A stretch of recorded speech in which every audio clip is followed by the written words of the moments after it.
Into leadership roles, it's important for us to understand what it truly takes to be a leader and be our best selves. Cesar Millan has a TV show, and in this TV show, he actually goes into people's homes, people with problem dogs. And if we were to follow him, this is what we would see. We would see him knock on the door, and there would be wild, crazy, out-of-control barking.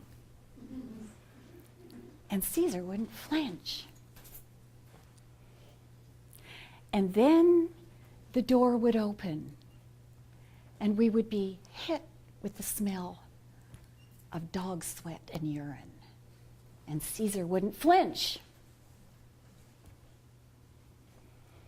And there they would be, eyes bulging, teeth bared, hackles raised, the chihuahuas from hell. And Cesar wouldn't flinch. In fact, we would see him, if we were there, go right past those dogs and completely ignore them and focus his attention directly on the people. Because Cesar Millan doesn't actually train dogs. He rehabilitates dogs. He trains people. And what does he teach them? He teaches them who they have to be, how they have to show up to be a pack leader, what they have to tap into to call up the presence they need to command and earn respect. And Cesar says, be yourself, but be your best self. And in the next 20 minutes or so, you are going to learn how to be your best self. Ladies and gentlemen, dignitaries, and friends, we are all here today because we're considering taking on leadership roles at Toastmasters. Or maybe you already have taken on a role and you just want to keep learning. You've just spent the last hour and a bit learning about all the different roles and things that you need to do. What about who you need to be? Do you consider yourself a leader? I work with developing leaders all the time in my job, every day.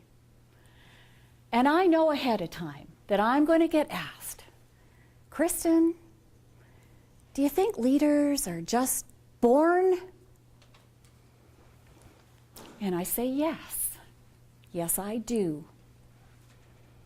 Because I don't know anybody who wasn't born. We all have what it takes to be a leader.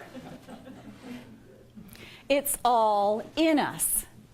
It's just a question of calling up what is our best self and acquiring a few tools along the way, because we need to have some tools in our toolbox.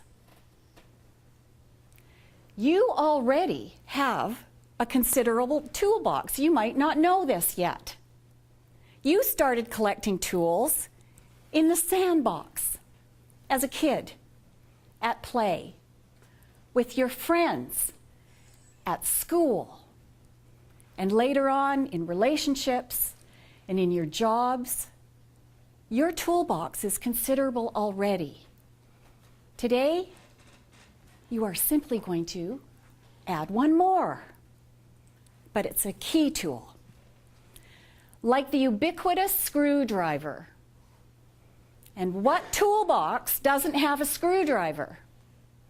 This tool is the ability to recognize leadership styles. And then once you can recognize it,